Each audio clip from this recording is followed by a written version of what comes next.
So these pages are actually from an artist. His name is Domenico Carboncino Carbone.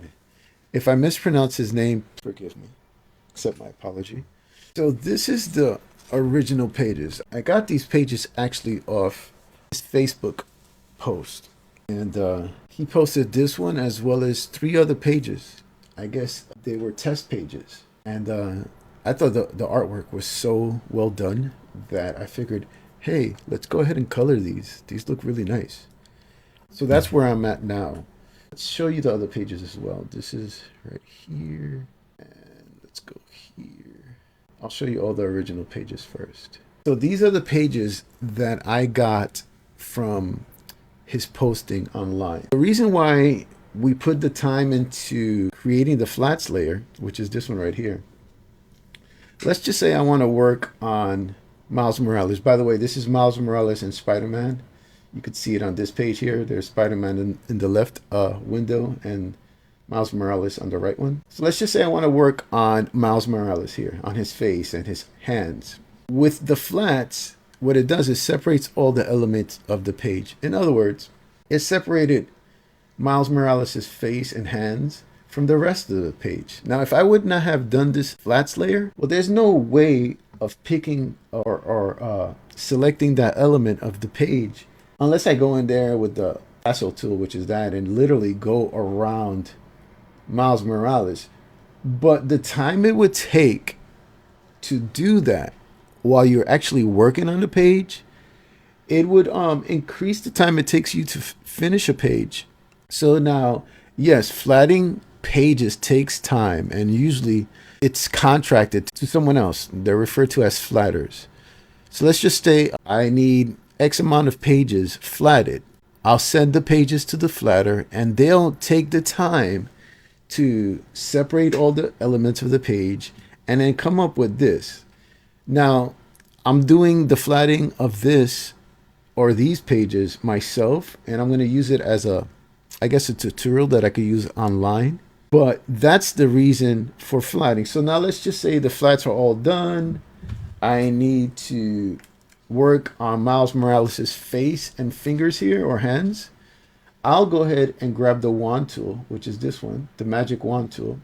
Then now if I stay on this layer, which is the flats layer, then I click on his face, in this case his face and his hands, and it automatically grabs that element from the page so I can focus on working on that part of the page, rendering. And you can tell what's been selected by in Photoshop. It's usually set to default to Q, but if you press Q, it's not showing it. I think it's because it's entering it. It's just not showing it on here because of the streaming. But literally, it changes the color of whatever you're selected and shows you. You could set it to any color, but I think by default it's like an orange color, amber, and it's going to show you that whatever's selected. So you haven't missed anything, or you shouldn't have that selection. But anyways, that's what flatting is for. And if you'll see on these pages, I've already done somewhat of some flatting here, but I still got more to go. Ultimately, I'd like to increase the numbers of followers on my socials, specifically Comics Depot. That's spelled Comix, Depot spelled Depot. And you could see it right here. It's written across right there. It's called Comics Depot. And ultimately, what I'd like to do, and I encourage you guys, if you're interested, to go join me on those pages. It's the same name on TikTok. It's the same page on Facebook, pages, Instagram, and YouTube. And ultimately, what I need to do is to increase the number of followers that I have on those socials so that I can open up the option for me to go live. I'd like to use Comics Depot for several things, and it's all pretty much comic book related, where I can either sell comic books. I can pretty much talk about all things about comic books. And what else do I obviously show my coloring process as well, and go live and just interact with whomever is even interested in watching my lives. So I encourage you guys, if you are interested in this type of content, to please follow me over there. In the interim, I will use the platforms that I am able to go live on. So to let my viewers know that if you're interested, to go to that channel as well. So let's go ahead and get some flatting done. With the shocker, let's go back to the first page. So evidently, looking at the story here, we got Miles Morales and Peter Parker. They're both in some cafe, and I guess they're in conversation here.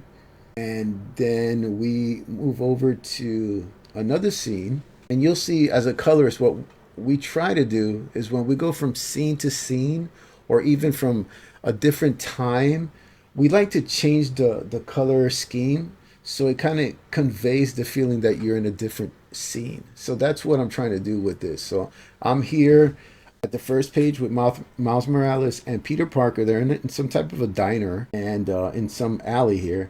And then from there, we're going to go over to some lady here who is having some type of interaction with the Shocker. And then Miles Morales and Spider-Man go ahead, enter the scene, and do their thing.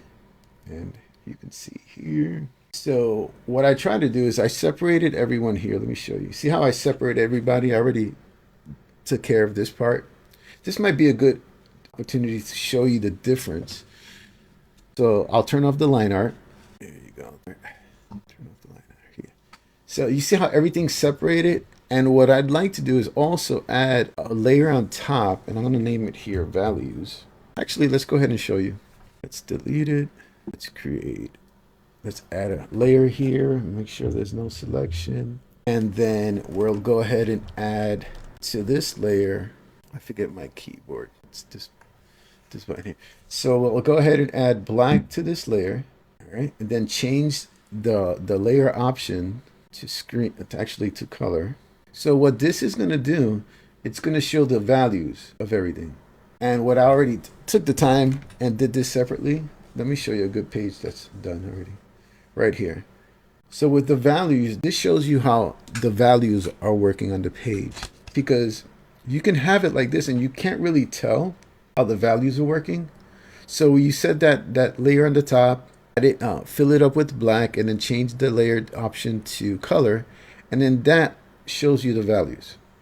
You see, this is values, how and things move forward in the screen. If you have a light background, any elements in the frame that are dark are gonna give you the illusion that it's moving closer to you or moving forward.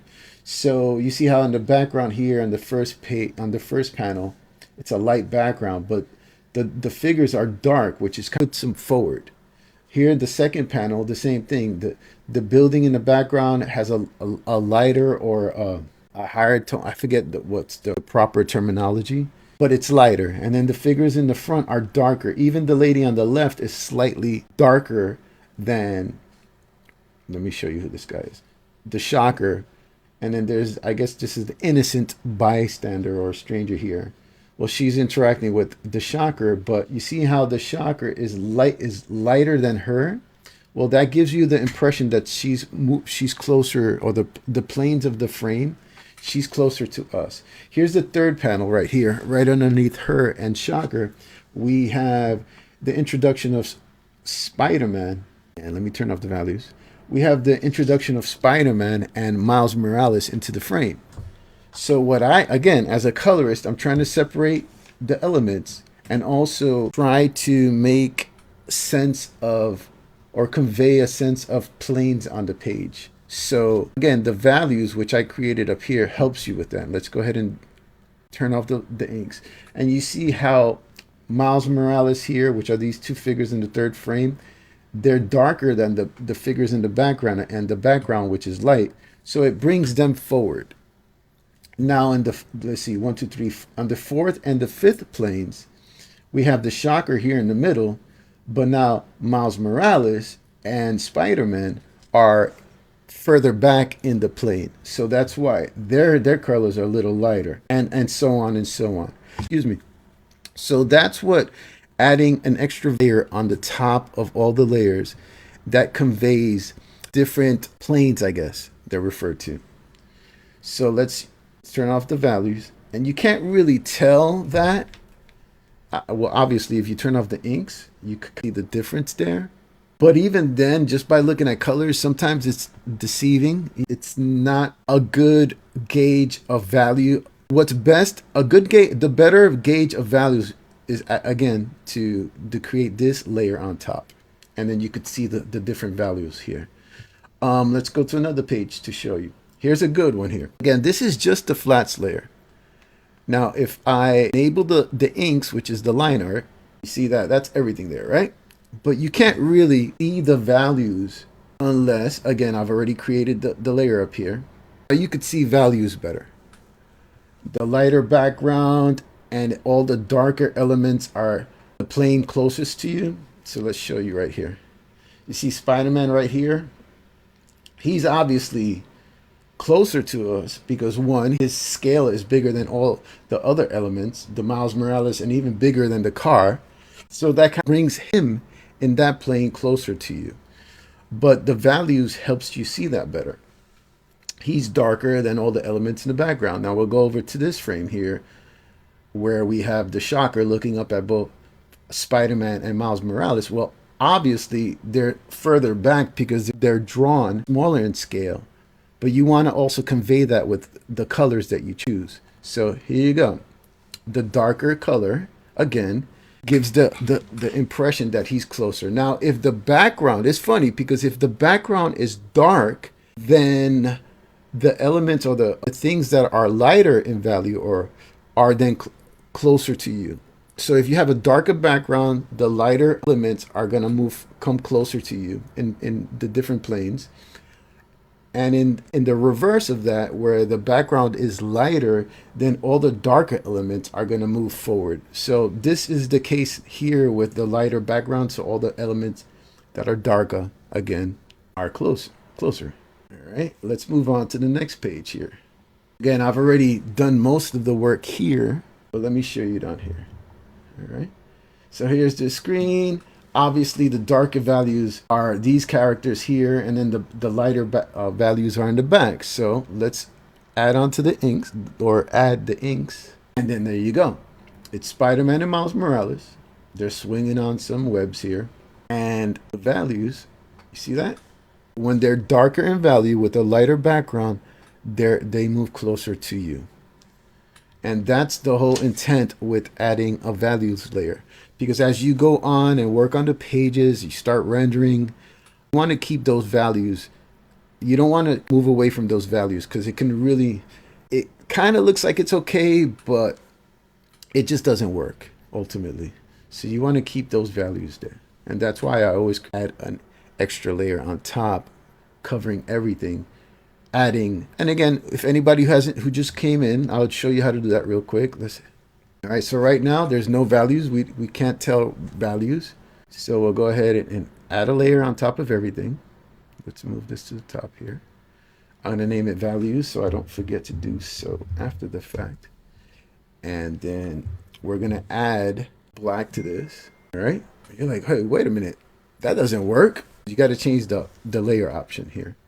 So we can, usually you'll do screen for special effects, but this is for values. So we're going to change this to color. See that? And that's your values layer. And it's very important for you to create some type of a process in your workflow to be able to check your values constantly through the whole rendering process. And that's how I do it in Photoshop. And many other people do it this way as well. See that? All right, so let's put the line art here. Let's take out the values, and that's again the flats. This is the original piece. This is the flats. This is the separated inks. Excuse me. Yeah, let's continue working with this. This is my values. Go ahead and change that real quick. I like to name everything. It's just easier to find everything. Now let's save all these pages. One thing you learn with Photoshop, always save. Always hit Control S. So let's just say you're working a half an hour to an hour long, or even longer at times, and you forget to save, and then your application crashes. Well, guess what? You just lost a half an hour or an hours of work. So Control S. Your best friends. All right, let's come back over here. All right, where were we? All right, so let's come back to this. I wanted to start working here. All right, so let's choose Shocker. We're in here. Again, I'm using the magic wand tool and clicking on each element of Shocker. Here's Shocker over here. So yeah, Shocker is what? Yellow and red. So let's go in there, zoom in a bit. And now what I need my stylus. All right, cool. So now we go to the lasso tool, which is that. Let's hit this box here, which is going to subtract from your selection. And let's get to work. Wait, that's Spider-Man. Oops. Control Z kind of undoes your last thing. Actually, let me unselect this guy here because that's Spider-Man. This is the Shocker. All right, cool. All right, cool. Let's get back to our lasso tool. And I want to say this should be. So everything that you want to work on, you're going to leave selected. So let's subtract this. I want to say should be all this, but we can always come back. I know the V emblem there should be yellow or red, but I'll come back to it as well. Let's get that out of there. Deselect this. And so like that. So, all right, let's get this out of there.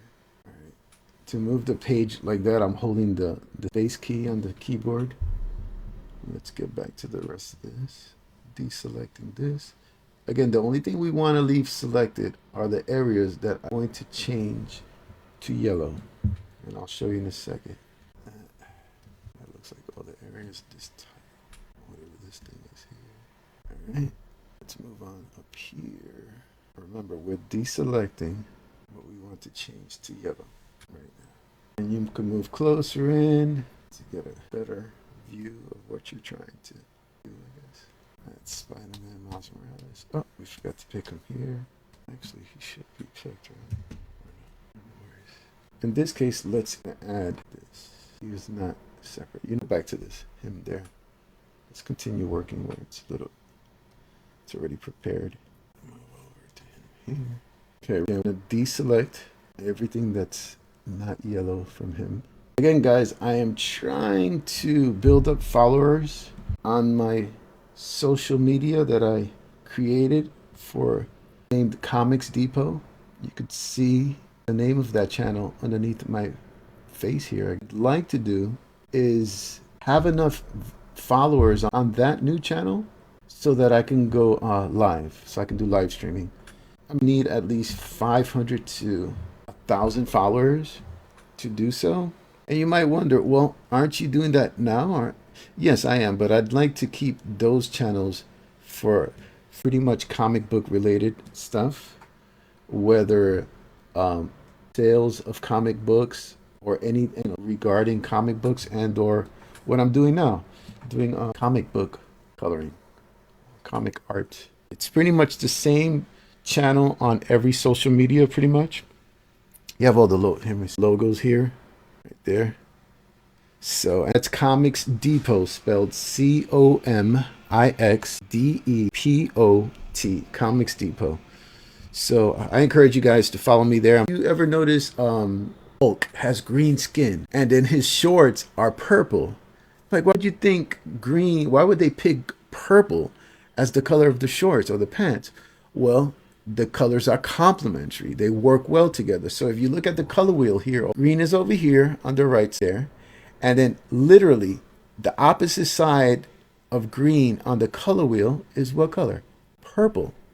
Okay, that's literally how they pick it's not always the case because there's different types of palettes. Again, color theory, I forget the terminology used, but this is complementary. So again, as an example, Hulk has green skin, and purple pants. Well, those colors are complementary, so they work well together. So this, now the reason why I brought that up was because if you look at here, it looks like a lot of green and red going on. Well, those colors are close to complementary as well, with red and an opposite side, kind of a tone of green. And that's why I'm using it like that. So now once I have that set up, I'll go into those colors and vary or modify the colors, but from that initial base color. So in this case is red. So remember, we got those. Now we're gonna bring up, hit Control H, which is the hue saturation. If I can bring it over to this side, there you go. So actually, no, let's do Control B, which is this one, the color balance. So now, since it's already kind of reddish tone, I want to bring it closer to yellow, which is, so I'll move this bottom one. Now you could do it for the tone balance on the shadow side, the midtones, or the highlights. I'm going to start off midtones. So you move it over to the yellow here, and you'll see him turning yellow a little bit. See that? Let's go to shadows, bring that closer to yellow. I'm going to exaggerate it so you can kind of difference. See that? Looks more like a gold color, right? And let's go to highlights. That's good right there. Kind of pop. But remember, I am only changing the hue. I'm not changing the value. So remember, I referred to the values from the beginning of this, where you don't want to move, you want to change the values. You want to stay as close as the values you set up initially on the page. Where right now what I'm doing is basically just moving the values, and it won't change the values. So let's show you what's occurring here. I'm going to press OK. I hit values. And it's still the same colors. Tone, I should say. Could be a little better, but that'll work. It still works. I can always come back and make the background a little lighter. Let me show you. That's just me hitting Q a couple of times. Let's go forward. Values are still there. All right. Again, you want to stay as close to the values as possible when you're changing the values or the hue. I mean, not changing the values. You're leaving the values alone. When you're changing the hue of the colors, which is, as an example, in this case, you went from red to yellow. That's changing the hue. Show you that again. Let's bring up the inks. Let's turn off the values. Let's get rid of that altogether. Let's bring up Control B. It's bringing up the color balance, which lets you change the values. Again, there's cyan to red, magenta to green, or purple to green, yellow to blue. Now, again, this is going to change the hue of the color, not the value. Leave the value alone, or as how you leave it to what you set it initially as close as possible. There's going to be a slight variation, but you don't want to modify or move away from the values that you set up initially. Because again, that helps with the planes of the frame, where what you want closer to you to stay close, and you want the background to stay on a separate, further back plane. All right, so let's change this back to yellow. I remember actually the highlights were looking good. Let's bring this down. And the trick to doing really good colors is by not exaggerating the colors. You want the colors especially when you're flatting, you want the colors a very, for lack of a better word, desaturated look. You don't want the colors too vibrant just yet. That's going to help with storytelling after the fact. But again, this is the flatting stage. You're just separating elements of the page. All right. And so again, just a slight touch to it. Let's go right there. Again, not too much. Keep it just slightly. All right. So let's summarize that one simple thing that I did. I made it a long process, but obviously when you're doing this, it doesn't take this long. So again, I'm going to show you what's selected with the marching ants here. And I solely changed the color of that element of the shocker. We'll get back to this one. Here's the shocker again. You see how the marching ants show that part of the selection. And that's the only thing you are, well, I modified at this point. And you could do Control G to hide it. Now, let's just say you're done with that selection and you want to move on to another part of the selection. So now what you want to do is hit Control D. Once you hit Control D, that's going to deselect your selection. So now if you hit Control G, it no longer shows that it's hidden because it's not selected. Remember, Control D deselects your selection and Control G hides your selection. So let's do a Control Z to get back what we had before, and now it's there. All right, but again, we're doing Control D to deselect your selection. Now I want to work on the rest of his costume, so I go to the flats layer. Well, the flats layer is already there. Actually, I had this little brightness contrast. I'll leave that there. All right, so I'll go back to the flats layer and select with the magic wand tool right here the other part of his costume, which is this. Let's go ahead here. I want to say the rest of his costume is red, but I could always come back and check it later. Again, magic wand tool grabs everything there and up here. Now you can usually just hit it once and it will choose all that of that same color with when you have this unchecked here, contiguous or contiguous. But I like to have a lot of control of my selection, so I like to check it off so it'll just check off just a portion there. Easy for me to explain. So now it's all selected. Let me move back a bit or hit Control 0. I'm going to hit Q to show my selection. See that? So now the Q is showing everything that I just selected. I should get this down here as well. So let me click on that, zoom in, and grab the rest of his costume. All right, so hit Q, see how it's all selected. All right, and again, I think his costume should be a reddish color, but I'm wrong, please correct me. All right, so we're gonna hide that selection by hitting Control G. See that, how it hides the marching ants or the selection?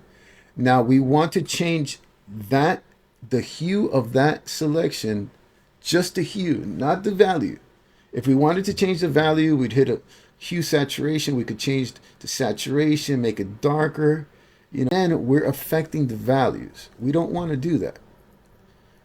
Remember, this is what I set up here, the values. We want to keep those values. So let's just modify the hue of the color. And that will do that.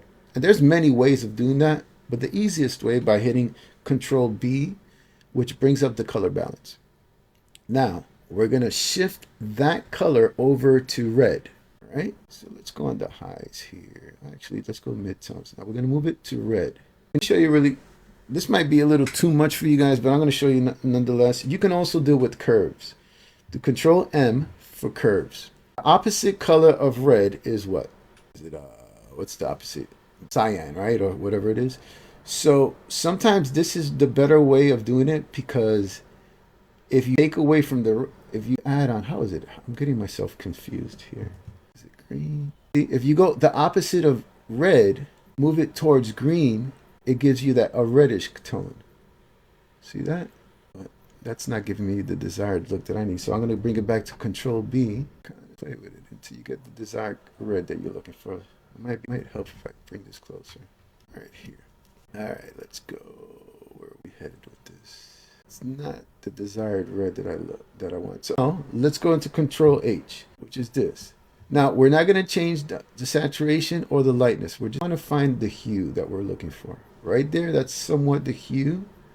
I'm going to add a little saturation. Not too much, or just hit colorize. Sometimes that's probably the best thing to do. And you're looking for red. I'll bring up the saturation a little bit. That's a nice tone. I'm going to leave the lightness alone. Actually, he's to be closer to you, so I could bring the darkness a little bit. Because remember, anything that's dark with a light background is going to move that closer to you, that plane. All right. Now let's move back. And again, all this stuff that looks green is I'm going to adjust those colors slightly. And it's going to affect the colors of his costume, but we'll work with that once we get there. I'm still not feeling how this looks. Let's bring it down here a little bit. That's okay. That's moving closer to magenta. Hey, that's the red I'm looking for right there. Now again, remember with flats, you don't want to have the colors too vibrant or vivid. You want to keep it toned down a bit. That's why I brought it down a bit, because it could have been like this, but I don't want it that vivid just yet. When I'm rendering it, I can really mess with it, but I just want it a nice toned down red, like there. All right, so let's move back. Let's show you the values. The values are still working because you see him here, shocker. You could tell he's in front of the background. He's in front of the building in the background. And what doing that, it's having the background lighter, in this case, lighter than the front darker elements. It moves him forward in the plane. All right, kind of that topic of values there. All right, so Let's hit save. Remember, with Photoshop and any type of application you use, always save your work because applications tend to crash. Here's another thing. When you're working with comic book pages, most of the times you have digital copies and then you have printed copies. With printed copies, you have to get colors that are printer friendly. They're called CMYK, cyan, magenta, yellow, and K being the dark or black value. You want colors that are print friendly. Remember, that are CMYK. Now, if you're just going to show your work online or digitally, then you can use an RGB, which is red, green, blue. But now, when you're planning on printing your pages, which is most of the case with comic books, you want to see the CMYK preview of your page. And you see in the back here it says CMYK. Well, I'm using that to get a preview of the page in CMYK. Now, if in my case, I have my keyboard shortcut set to Control Y, which I think is the case most of the time by default, but you'll see that CMYK disappear. See that? So it goes from CMYK in the back to RGB. Now this right here is how it would look if you were just planning on sharing this page digitally. But most of the times you want to print this. You're actually going to send it out to the printer, so you want the colors to be printer friendly. So that's why I hit Control Y and preview the page as a CMYK, which would be up here, mode. You see, I'm working in RGB color because it's just easier to work that way. Well, that's debatable. You know, people think it's better to work in CMYK. I was taught to digitally color in RGB. But again, you have that problem where you don't see a page printer friendly. So I like to have Control Y, which gives you a CMYK preview of your page. That way it's pretty much close as far as how the page is going to print. There's other factors as far as that tone, hue, value of the color is still in that I don't think Control Shift Y. I forget. Let me not mess with this right now. I'll mess with that another time. All right, let's do color balance. Let's save this. Again, the reason for this, guys, I encourage you to follow my socials over at Comics Depot. Comics Depot. Again, ultimately, I've created that channel for all things comic books, whether it be sales, whether it be coloring process, all topics comic books. There's so much things going on always with movies, this and that, Deadpool and Wolverine's coming out, so many different topics. So I'm trying to migrate all comic book related over to that channel, Comics Depot. It's spelled COMIXDEPOT. All right, guys, it's been a lot of fun. I hope you learned some stuff, and if you did, definitely like and subscribe. Thanks, guys. Bye-bye.